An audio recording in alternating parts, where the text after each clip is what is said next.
In this game, Magnus Carlsen shows how to play the Italian game without relying on tricks or memorized theory, just simple development and clear attacking plans that you can use. Carlsen is playing white here against Tang, who is a grandmaster and a great blitz player, and now we've got the Italian game. This is the most commonly played chess opening of all, especially on amateur level, but even for Carlsen and the like. And here, first moves are pretty straightforward. Black is playing a6, providing an escape square for his bishop. And this is the first question. How would you play here as white? Now, usually there are a couple moves that players play. It's either to develop a knight, maybe develop a bishop trying to pin this knight, or the move pawn to c3 played by Carlsen. And you will notice that Carlsen and other GMs typically play this move instead of anything else. Why? It's a multi-purpose move. Like, first off, it takes away these two squares from the black knight, so the black knight can never jump forward. And the pawn really restricts this knight pretty well, right? That's number one. Number two, it prepares for white to push forward with d4, and sometimes even with b4 when the time comes. It doesn't mean that you play this move right away, because perhaps first you wish to complete your development, but when the time is right, when you feel like you're ready to attack, you always have those opportunities at hand. All right, black plays bishop a7, just a prophylactic move, so that if white plays d4, it does not hit the bishop. And now pawn to a4, another move that Carlsen really loves playing. And it's also a very multi-purpose move, and that's why I like it as well. So first off, it prevents black from playing b5, right? Black cannot play this move and attack your bishop anymore because you've got your pawn, right? You will simply capture it, and black will lose a pawn. That's not a good idea for black. Secondly, it provides an escape square for your bishop. It is kind of the same thing that black just did for their bishop. If black ever tries to go after your bishop with knight a5, they can't do it right away because they have to protect this pawn. But if they ever try doing that in the future, your bishop can always just escape back to a2, and this is never a problem. And you really want to keep this bishop alive. You don't want to trade it off for his knight, because this bishop is targeting your opponent's king, and it's that Italian game bishop. It's a powerful piece. We want to keep it. All right. Black goes pawn to d6, just a normal move, standard development, pawn to h3. And what do you think is the purpose of this move? This is actually a tricky question, because the obvious answer that comes to mind, well, of course, it is to stop this bishop from coming here to g4 and pinning the knight. But think about it. The godfather of chess is certainly not the one to be scared of a little bishop, right? And there's also an advanced move here. Imagine white does not play h3. I'll just play some other move, letting black execute this pin. Let's say black plays bishop g4 and does pin your knight. This is actually an advanced idea, and I really want to share it with you because I showed it to some of my students, and then I've seen numerous games that they won just by following the exact plan that I'm about to show you, all right? So let me show you this winning plan real quick because it will happen in your games, and after that we'll come back to the game, of course, all right? So here we use the idea that good things come to those who bait, right? If your opponent wants to pin your knight, go ahead, right? Now we play h3, asking the bishop to make a decision. Do you want to take or do you want to go back? Most of the time they will go back because they want to maintain the pin, and then you start horsing around. And the good thing about this maneuver is that this is a very classical Italian game and rule opus maneuver of the knight.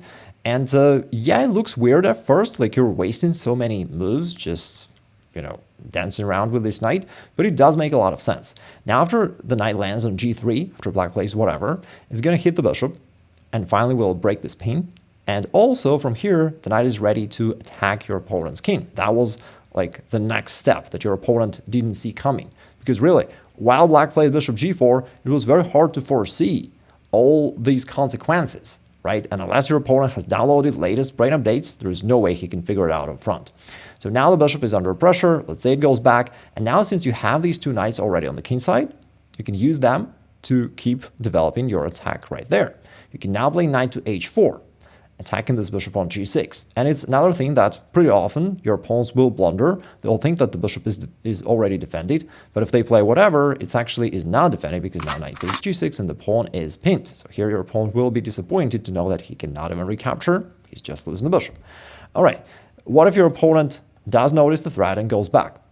That doesn't slow down your attack because now your knights can jump there. You also opened up this diagonal for your queen, and you can now also include your queen into the attack. And somehow it's a pretty lazy way of developing your attack because this bishop from c1 has never moved, but it's pretty active. You know, this bishop on c4 is also putting pressure. Your knights are ready to jump there onto f5. Your queen is already here. And just by the sheer volume of arrows, you can see that black's in trouble.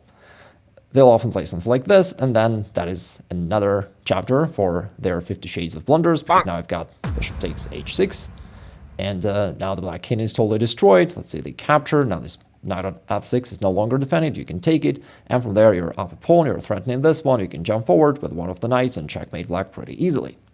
Back to Carlsen's game, but then why did he play pawn to h3? It is actually not to stop bishop from coming there, it is to stop the black knight from coming there. Because if white plays the next move of his plan, rook to e1, aiming to start rerouting the knight right there, now after knight to g4, black can take aim at this pawn f2, and there is no convenient way for white to defend it, right? So this is what white is trying to stop by playing h3 first. Now black castled, now rook to e1. This brings the rook into play, potentially supports white's center if white ever wants to push the other pawn forward, and also, again, vacates this f1 square for the knight to be brought to the king side. And although initially this whole plan looks a little bit intricate, maybe advanced, but you see this is pretty straightforward, right? You just play the setup, you play c3, and then you start rerouting your knight to the king side and developing your attack there. All right, black goes bishop e6, offering an exchange of bishops. What would you play here as white? Now, if you've been following this channel for some time, then you know that to take is a mistake, right? Usually, you should not release the tension because if you trade, be sure you're paid, right? You want to get something out of the exchange. And here, instead of trading, Carlsen played knight to d2. He said, you know what? If you want to take, go ahead. I'm going to recapture. By the way, the same idea applies to black as well. For black, it's not actually that good to trade on c4 because that will only help white to activate his knight and to reroute it to a better square. Therefore, black doesn't do this. He instead plays h6, just a generic prophylactic move, maybe stopping knight to g5. And now there's another interesting point. Carlsen needs to decide something. Like normally in the Italian game, you start bringing the knight right here, right to the king side. But now perhaps he wasn't really sure about this, and he played pawn to b4, which is a more modern approach. And it also ties nicely to Carlsen's previous idea pawn to a4, because now with these two pawns, they're ready to play forward with the pawn to b5 and start annoying this knight on c6, all right? So again, kind of more modern idea. In the past, people just played this classical rerouting of the knight, but now b4, again, frankly, thanks to computers, we know that this plan, expansion on the queen side, is also a very interesting idea. Now, black plays knight to h5, getting ready to reroute his knight to f4 and start his own kingside attack, and then rook to a2, another super mysterious move, and definitely we gotta give credit to Carlsen. By the way, I didn't mention that it's actually a bullet game, right? Just look at these monsters and the moves that they play, right? And the idea of this move is really, really cool. It is that, let me play a couple more moves to make it more vivid. After black played queen f6, bring the queen into play, knight to f1. Now we can see that this rook from a2 is kind of x-raying and protecting the king side of white, even though it stands on the queen side. A really elegant maneuver, and since we see that black is trying to put together some attack there, right on the king side, white is also bringing up this rook for the defense. That's a really advanced move. Again, to be completely honest, it is suggested by computer, but nevertheless, a brilliant idea. Now, black goes knight to f4, and now there's another very instructive moment. Now, how would you play here as white? I mean, of course, there are many moves that you can theoretically play, but there is a very handy practical rule. As soon as you see your opponent's piece on your side of the board, on your half of the board, you gotta get rid of it immediately. Because if you don't, there is a very good risk that you will blunder something, right? Some sort of a sacrifice here or there, you know, it's very easy to blunder, right? Just for example, you move the queen out, and then knight takes h3 is already something that you blundered. Because if you take, he'll recapture right here, right? And so it's a wise approach to not wait till you're in trouble, but to eliminate those intruders right away. And Carlsen does that. He first trades on e6, black recaptures, and then now he takes an f4, eliminates black's second attacker, now queen takes f4.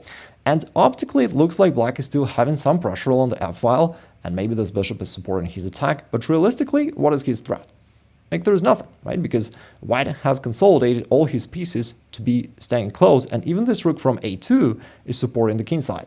Therefore, white has plenty of defenders, pretty much all of his pieces there, ready to support his position, while black has only a few attackers, and it's just not enough to create any threats there. And so now Carlsen goes for his own plan. By the way, quick question. What if white goes knight to g3? Is it a good move or not? What do you think?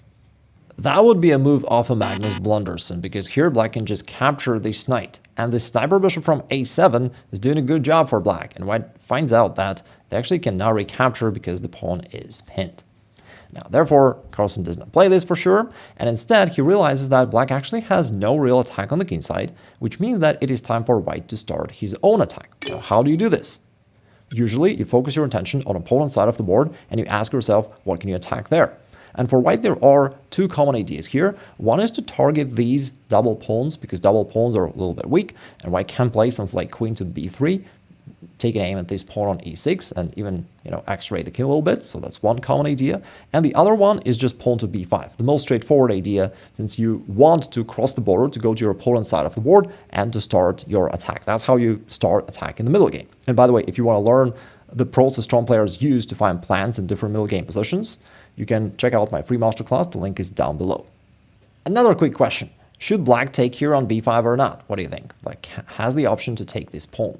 And in the game he did. But again, to take is a mistake. Very often, when you make an exchange without any clear idea of what you want to gain out of it, then you only help your opponent. And here, this trade on b5 only helps white to activate his rook right here.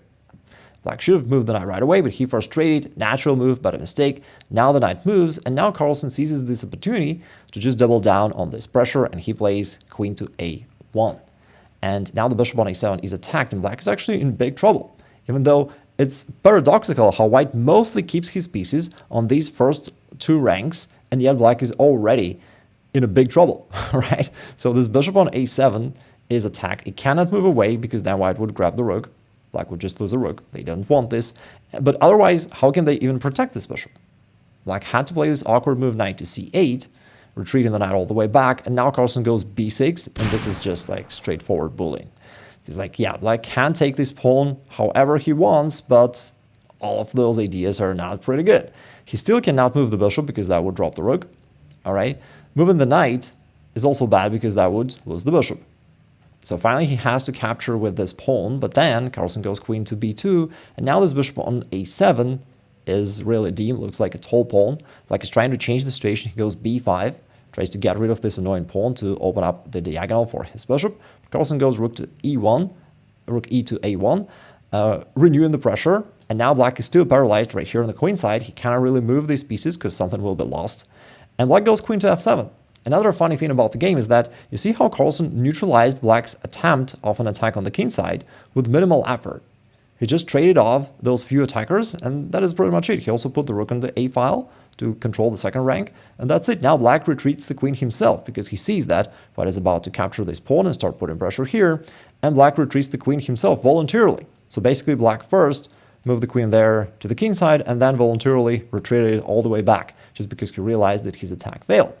Now Carlsen goes queen to b3, attacking another weak pawn of black, this time the pawn on e6. Black goes queen to d7, and finally white lands the knight on g3. It's been a really long maneuver for white to finally bring the knight there, but now he does it when all other things are done. Black goes b5, trying to achieve something on the queen side, and now d4. Now a very classical move of the Italian game. And very often, when you are ready, when your pieces are developed, at some point you break open the center with d4, because that's another way for you to dominate the game. We know that if you can dominate the center, usually you dominate the game, and also to begin attacking your opponent. But notice how Carlsen delayed this advancement until he was fully ready. Like every piece that he has already stands on its best possible position. And only now he breaks open the center with d4, also a great idea. Now, after the exchange in the center, black played king to h7, just to get the king out of this potential x-ray. Carlsen goes king to h1. Frankly, I'm not really sure what's the purpose of the move. Again, it was a bullet. Maybe he was just low on time and wanted to do something. Knight to e7 was played by black, and now pawn to e5. Now Carlsen sees that this king on h7 is vulnerable, and he wants to open up this diagonal for his attack. Black goes d5, trying to block the center, but now knight to h4. Carlsen adds one more piece to support his future attack there. g6, black is trying to block. Queen to d3. Carlsen adds more pressure right there. And even though right now black is holding, overall his position is very shaky because Carlsen is putting pressure both on the king side and still on the queen side. Black goes pawn to b4, trying to capitalize on the passed pawn that he has. But Carlsen ignores it and just plays rook to a6, putting more pressure. Now the rook puts pressure along the 6th rank and also still along this a file. Black continues with rook to b8, still trying to support his passed pawn and start moving forward. And now Carlsen played a nice move, but not the strongest move. And actually, I'll challenge you. You can try to find the move that Carlsen missed. A very strong attacking idea. All right, I'll give you a couple of seconds. You can think about this. So here, like rook d6 was an option, not a bad one, hitting the queen, but the queen can move away. Like a stronger move, which uses a tactical idea of a pin, was to jump with this knight forward to h5, aiming for this square, because from there we're going to fork the king and the queen, and it's really annoying. And black cannot take it because the pawn is pinned, right? So using these two motifs, pin and fork, white is basically winning the game, because this threat is very strong, and if black starts moving pieces away, then this pawn can easily fall and just everything collapses. Carlsen missed that. Again, it was just a bullet game. He played queen to f3, using his trademark idea Magnusism. He pulls the black rook where he wants it to be, rook to f8, and now the rook no longer supports the passed pawn. Queen to g4, Carlsen doubles down this pawn on e6, and already there is no way for black to possibly defend it. And if they move the knight, that would hand this pawn on g6. And so they can't do this, otherwise this pawn is defenseless, and therefore black just ignores it and plays pawn to b3, saying, okay, while you waste time grabbing this pawn, I'm going to promote my passed pawn along the b file. But it's not easy to distract Carlsen. He just captures the pawn right here. After all, he got married when he was 34 and many times world champion already. So it's not easy to distract this guy. Black goes b2, attacking the rook. White goes rook to b1. Now this pawn is also hanging. Looks like black is in big trouble, but black plays bishop takes d4. A really great idea, trying to mess up the situation. And it indeed is an interesting idea, because if white simply captures the bishop, that will lose the rook. Therefore, white really needs to do something. And here the easiest solution was knight takes g6. It's pretty straightforward, since white attacks this square. Carlsen used another move, rook takes e7, which creates total Magnus, as we call it. And it's a very tempting idea here for white. Normally, that would win the game. But here, black had a nice tactical resource. Also, you can think about that for a second. Black missed it. He just played rook to b8, trying to protect this pawn. But instead, the move rook to a1 would be a real pain in the a file for Carlsen, because now there's no way for white to ignore this anymore. But if he starts trading, black would recapture, white takes, and now this knight on h4 is hanging, black would capture it. That would be not a lot of fun for Carlsen, but luckily for him, black missed this opportunity. He played rook to b8, a more natural move, protecting the pawn that way, but now Carlsen has time to consolidate. He plays knight to f3, so that the knight is no longer hanging there. It also protects this pawn on e5, and everything is very nicely coordinated. Generally, in the games of Carlsen, what you often see is that his pieces are always tied together, and they always support each other. And I think that's also one of the reasons why he blunders very rarely. And even in this bullet game, you see that he's all the time pretty consistent. Queen a3 is the move that black plays. He's desperately trying to do something on the queen side with his passed pawn, but queen takes d5. Carlsen completely ignores it once again. Queen to a1. Black is putting pressure. And although it looks scary at first, and of course white does not just want to take here, because black would reborn his queen and also win white's rook at the same time. That's not good for white. Therefore, white needs to do something to protect his rook. And he just plays knight to d2, guarding the rook that way, and says, okay, now what? Like, this queen on a1 looks scary, but there's nothing you can do, really. Rook to d8, like he's trying to continue the attack here, but now his king is completely lonely. Carlsen goes queen to f7 check.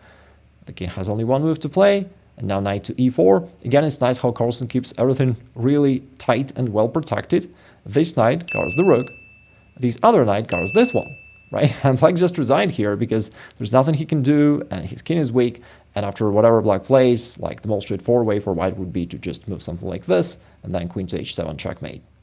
If you want to improve faster with a clear, comprehensive system, my free masterclass is linked below.